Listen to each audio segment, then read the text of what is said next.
নমস্কার, দেখছেন কলকাতা টিভি। আপনাদের সঙ্গে আমি মধুবন্তী। শুরু করছি নারদ নারদ। ময়নার পর মহিষাদল আমরা দেখতে পাচ্ছি একাধিক সমবায় ভোটে একেবারে ধরাশায়ী বিজেপি। দেখা যাচ্ছে যে কোথাও প্রার্থী দিতে পারছে না বিজেপি, আবার কোথাও জোটেও কিন্তু পরাজিত হতে হচ্ছে। শুভেন্দু অধিকারী তার গড় কাঁথিতেও কিন্তু আমরা দেখছি একাধিক বিজেপি নেতা কর্মী যারা রয়েছেন তারা দল বদল করছেন, ফুল বদল করছেন। আর খোদ বিরোধী দলনেতার জেলায় বলা যেতে পারে একেবারে ব্যাকফুটে বিজেপি। এটাই তো প্রশ্ন, এখানেই প্রশ্ন যে তাহলে কি বিরোধী দলনেতার যে জেলা, যেটা শুভেন্দু অধিকারীর গড়, সেখানে খোদ বিজেপি অর্থাৎ দলটাই কি তাহলে ব্যাকফুটে চলে গেছে? পায়ের তলায় মাটি সরছে শুভেন্দুর? প্রশ্ন রাজনৈতিক মহলের। দেখুন,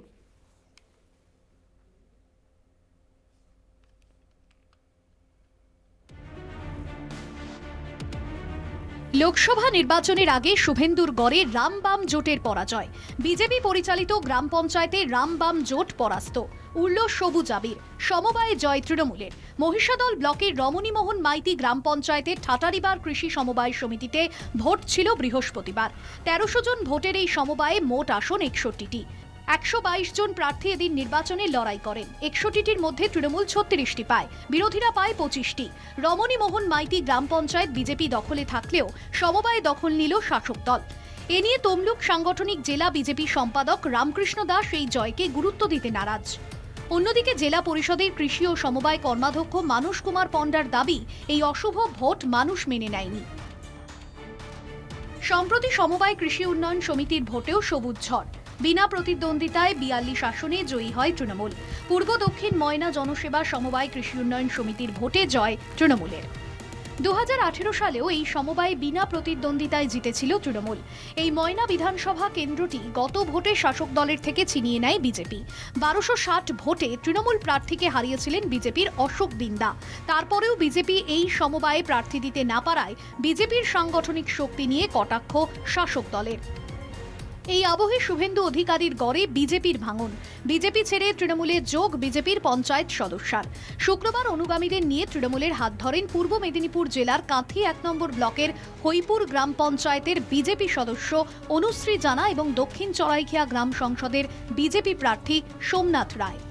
ত্রিস্তরীয় পঞ্চায়েত নির্বাচনে হৈপুর গ্রাম পঞ্চায়েতের ২৩ আসনের মধ্যে তৃণমূল ১১টি আসন পায় ও বিজেপি ১২টি আসন পঞ্চায়েত দখল করে। আজকে এই যোগদান কর্মসূচির পর বিজেপির পঞ্চায়েত সদস্য সংখ্যা কমে হয় ১১টি ও তৃণমূল কংগ্রেসের পঞ্চায়েত সদস্য বেড়ে হয় ১২টি আসন। এই ইস্যুতে বিজেপিকে বিদ্ধে ছাড়েনি তৃণমূল কংগ্রেস। আমরা মমতা ব্যানার্জির উন্নয়নের সামিল হয়ে, সেই যজ্ঞে সামিল হয়ে আমরা হৈপুর অঞ্চলে বিজেপি মুক্ত করতে চাই এবং আমরা তৃণমূল বা হৈপুর অঞ্চলে সক্রিয়ভাবে কাজ করে এবং মানুষের উন্নয়ন করি। প্রত্যেকটা বুথে যেন আমরা উন্নয়নের, মমতা ব্যানার্জির উন্নয়নের জোয়ার বয়ে দিতে পারি, সেই লক্ষ্যে আমরা এগোব। আজকের বিরোধী দলনেতা বলেছেন আমাদেরকে নাকি শীতকালীন বস্ত্র বাক্সে ব্যাগে গুছিয়ে ফেলতে। আগামী দিনে প্রমাণ হবে ব্যাগে কারা শীতবস্ত্র গুছায় এবং কারা এলাকা ছেড়ে চলে যায়, সেইটাই প্রমাণ হবে। মানুষের রায় এই পশ্চিমবঙ্গের বিজেপির হার সুনিশ্চিত। ওরা ওটা বুঝতে পেরেছে বলেই, আমাদের বিরুদ্ধে লড়াই করতে পারছে না বলেই আজকে কেন্দ্রীয় এজেন্সিকে কাজে লাগাচ্ছে। নিজের জেলাতেই রাস আলগা, তাহলে কি পায়ের তলায় জমি হারাচ্ছে বিরোধী দলনেতা? প্রশ্ন রাজনীতির কারবারিদের। পূর্ব মেদিনীপুর থেকে ভোলানাথ বিজলি ও সমীরণ সাউ, কলকাতা টিভি। আজকে নারদ নারদে এই প্রসঙ্গ নিয়ে আমরা আলোচনা করব। অতিথিদের সঙ্গে আলাপ করিয়ে দিয়ে আমার সঙ্গে সরাসরি রয়েছেন বাম নেতা সৈকত গিরি। আপনাকে স্বাগত আমাদের এই আলোচনায়। পাশাপাশি রয়েছেন তৃণমূল বিধায়ক তিলক কুমার চক্রবর্তী। আপনাকেও স্বাগত আলোচনায়। আমাদের আলোচনার যে মূল উপপাদ্য সেটা তো বোঝাই গেছে। অনুষ্ঠানের শুরুতেই আমরা দেখিয়েছি যে কিভাবে যেখানে প্রশ্ন উঠছে যে খোদ বিরোধী দলনেতা শুভেন্দু অধিকারী তার জেলাতেই একেবারে ধরাশায়ী বিজেপি, তাহলে এখানেই প্রশ্ন, সংগঠনে কোথাও কি একটা ফাঁক থেকে যাচ্ছে? আরও কি মজবুত হওয়া দরকার ছিল সংগঠনের? এটা তো সব থেকে ছোট একটা নির্বাচন, এটাই প্রশ্ন প্রথম। আমি আসবো তিলক বাবুর কাছে।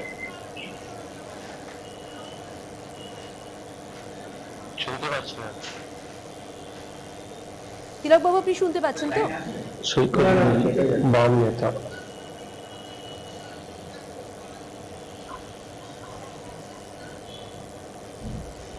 কোনো কারণে তিলকবাবুর সঙ্গে আমাদের যোগাযোগ বিচ্ছিন্ন হয়ে গেছে। অবশ্যই তার প্রতিক্রিয়া আমরা শুনবো। আমরা বাম নেতা সৈকত গিরি তার সঙ্গে কথা বলবো। সৈকতবাবু, আপনি গোটা বিষয়টা বুঝলেন, যেটা বললাম আমি, যে একের পর এক সমবায় ভোটে আমরা দেখতে পাচ্ছি একেবারে ধরাশায়ী বিজেপি। তার উপর যেটা আমার প্রশ্ন, যে কোথাও বিজেপি প্রার্থী দিতে পারছে না, কোথাও আবার আপনাদের সঙ্গেই অর্থাৎ বাম জোট করেও কিন্তু সেই পরাজয় স্বীকার করতে হয়েছে এবং সব জায়গাতেই সবুজ ঝড় আমরা দেখতে পাচ্ছি।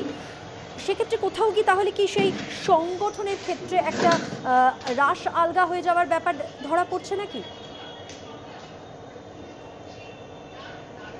না দেখুন, বিজেপি প্র্যাকটিক্যালি সিনেমার পর্দায়, টিভির পর্দায় যেমন আপনারা নায়ক নায়িকাদের দেখেন, তেমন আপনি রাম মন্দির, হিন্দু মুসলিম, জাতপাত, ধর্মের রাজনীতিতে বিজেপিকে দেখতে পাবেন, টিভির পর্দায় দেখতে পাবেন, আর প্রাক্তন তৃণমূলীদের দেখতে পাবেন। বিজেপি বলে এই রাজ্যে শুধু হাওয়া আছে, মানুষের কাছে মিথ্যে আবেগ তৈরি করা, তৃণমূলের দুর্নীতির বিরুদ্ধে লড়াই করবার কথা বলেছিল বিজেপি, ভারতীয় জনতা পার্টি।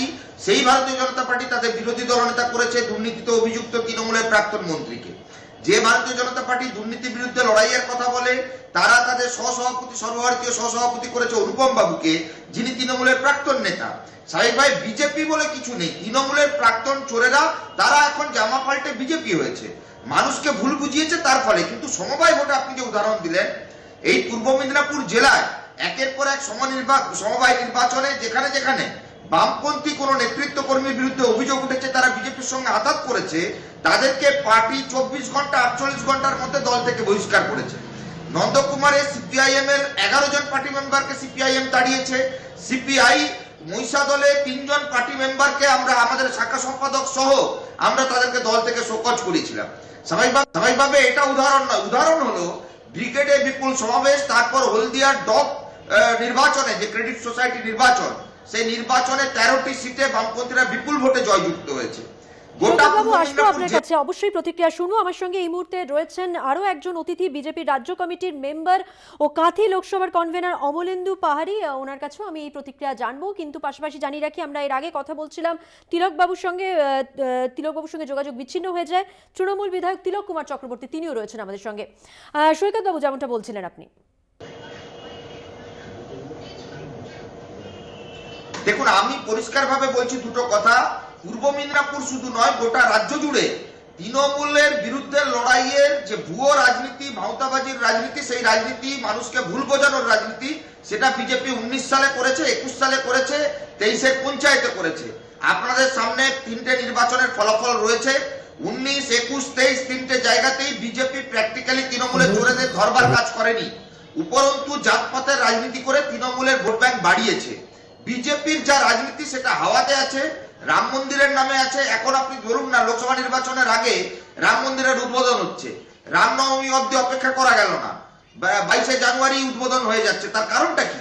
লোকসভা নির্বাচনের ভোটের রাজনীতিকে জাতের রাজনীতি। বাধ্য হচ্ছি আমরা বিষয়ে ফিরি। আমি চলে যাব একটু অমলেন্দু বাবুর কাছে। অমলেন্দু বাবু, আজকের বিষয় যেটা, যে খোদ বিরোধী দলনেতা শুভেন্দু অধিকারীর গড়, সেখানেই কিন্তু আমরা দেখতে পাচ্ছি ছোট একটা নির্বাচন, সমবায় ভোট, সেখানেই তো ব্যাকফুটে বিজেপি।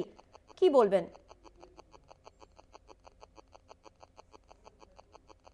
দেখুন, একটা কথা হচ্ছে, ভারতীয় জনতা পার্টি আমরা মনে করি যে আমরা একটা আদর্শ ভিত্তিক দল, এবং ওখানে যেখানে আপনার জিতেছে বলছে, সেই জায়গাটা আগে কাদের ছিল? সেই জায়গাটা আগে তো বিজেপির ছিল না, তৃণমূলের ছিল। তো ওদেরই সমস্ত মেম্বার ওখানে ঢোকানো আছে সমবায়ে। তো সমবায়ে ওদের মেম্বার ঢোকানো আছে, সেখানে বিজেপি নিশ্চয়ই হারতে পারে, হারার সম্ভাবনা থাকতে পারে। কারণ ওরা যেভাবে ভোটটা করে, নিজের লোকগুলোকে মেম্বার করায় এবং নিজের লোকগুলোকে মেম্বার করানোর ফলে সমবায়ে ওরা জিততে পারে। ওটা ওটা ওটা কিন্তু কোনো বিষয় নয়। বিধানসভা, লোকসভা, পঞ্চায়েত, এই যারা প্রত্যক্ষ জনগণের ভোটে যেটা নির্বাচিত হয়, সেই নির্বাচনটাই হচ্ছে বড় কথা আমাদের কাছে। আপনি বড় কথা ওই নির্বাচন বলছেন ঠিকই, কিন্তু একটা জিনিস বলুন তো, একটা ছোট স্তর থেকে, জেলা স্তর থেকেই তো আস্তে আস্তে বেড়ে ওঠা, সেক্ষেত্রে লোকসভা নির্বাচনের আগে যদি এই ফলগুলো দেখা যায়, সেক্ষেত্রে এই যে বলছি না, সংগঠন মজবুত করার একটা প্রশ্ন উঠে যাচ্ছে, সেখানে কোথাও গেলেও কি সংগঠনের কাজের ক্ষেত্রে ফাঁক থেকে যাচ্ছে? কাজ বাড়াতে হবে, এটা কোথাও গিয়ে মনে হচ্ছে নাকি? সাফল্য আনতে গেলে তো সব স্তরেই সাফল্য প্রয়োজন। আমাদের প্রতিনিয়ত যে দলের কাজ বৃদ্ধির জন্য আমরা সাংগঠনিক দল প্রতিনিয়ত আমাদের বুথ স্তর পর্যন্ত আমাদের সংগঠন যোগাযোগ থাকে। সেন্ট্রাল থেকেও যোগাযোগ রাখা হয়, সেন্ট্রাল থেকে বুথ পর্যন্তও যোগাযোগ রাখা হয় যে কোথায় কিভাবে আমরা দলের বৃদ্ধি করছি, কোথায় কিভাবে দল আমাদের সেখানে সংগঠনের অভাব আছে তাকে কিভাবে বৃদ্ধি করতে হয়। আমাদের সেখান কেন্দ্র থেকে, রাজ্য থেকে, জেলা থেকে সেইভাবে নির্দেশ দেওয়া হয়।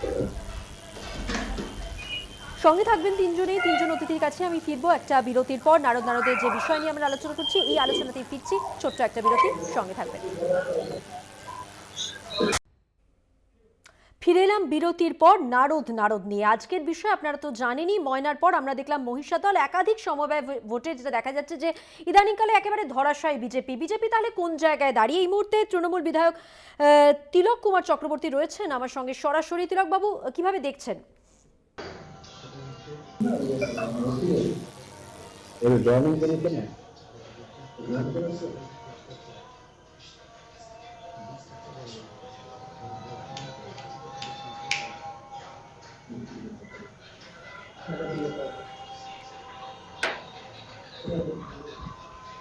তিলক বাবু, আপনি আমার কথা শুনতে পাচ্ছেন?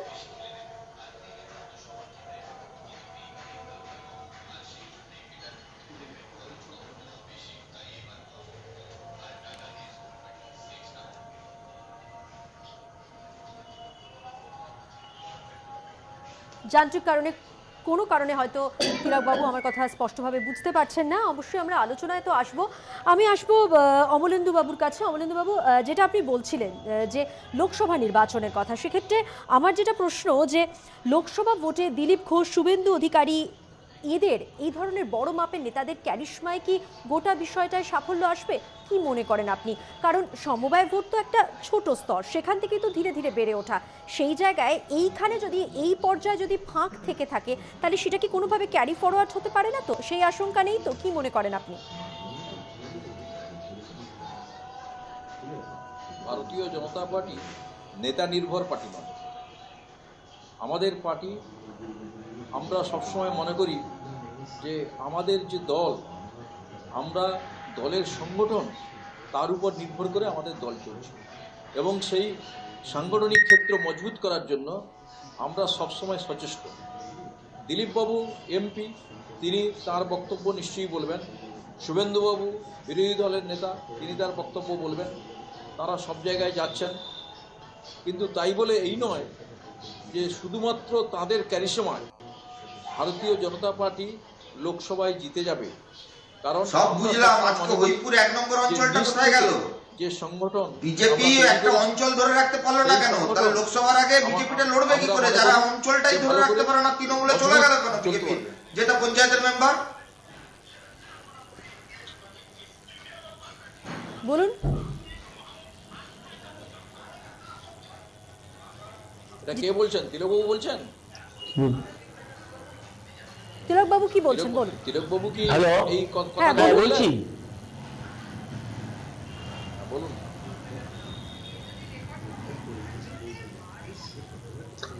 শুনতে পাচ্ছি না।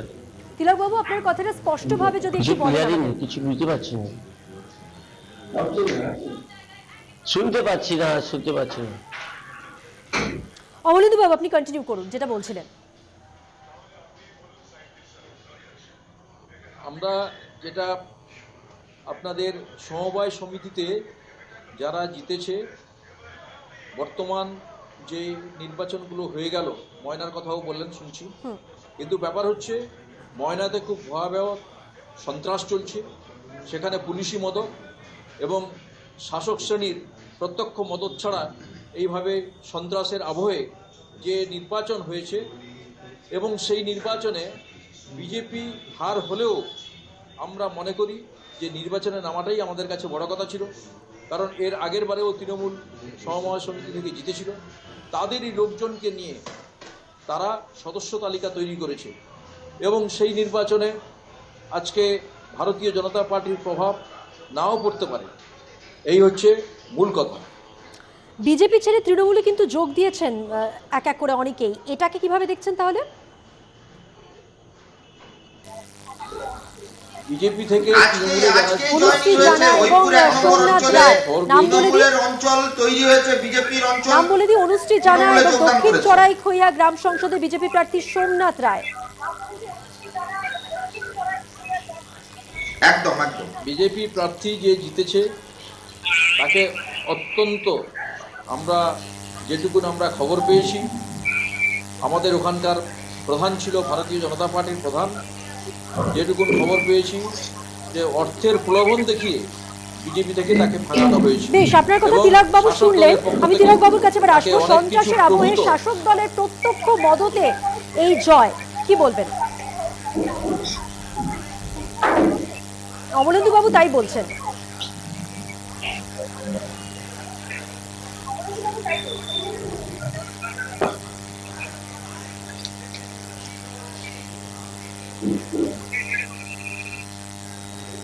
তিলক বাবু, আপনি শুনলেন অমলেন্দু বাবু কি অভিযোগ করছেন। তিনি বলছেন যে সন্ত্রাসের আবহে এবং সেই সঙ্গে একেবারে শাসক দলের প্রত্যক্ষ দেখুন। মদত রয়েছে, তারপরেই এই জয় তারা পেয়েছেন। বলি শুন, হ্যাঁ ওটা বলি শুনুন, ওরা নাচতে না জানলে উঠান বাঁকা। ওরা সিপিএম এবং বিজেপি যৌথভাবে ওরা সিট অ্যাডজাস্ট করেছে, বাম ডান যোগ করে আজকে রাম বাম সমন্বয় করে ভোটে প্রতিদ্বন্দ্বিতা করেছে।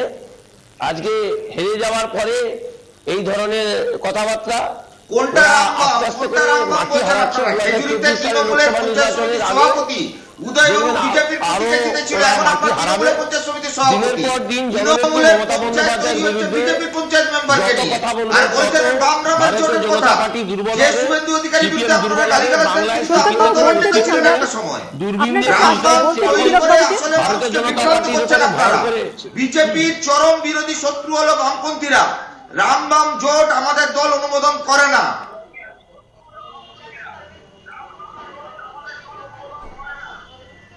আপনারা একটার পর একটা নির্বাচনে যাচ্ছেন। অমৃতবেড়াতে নির্বাচনে রামবামের জোট হয়েছে, আজকে কেশবপুরে কাঠারিবার সমবায়ে রামবামের জোট হয়েছে, সারা রাজ্যে রামবামের জোট চলছে।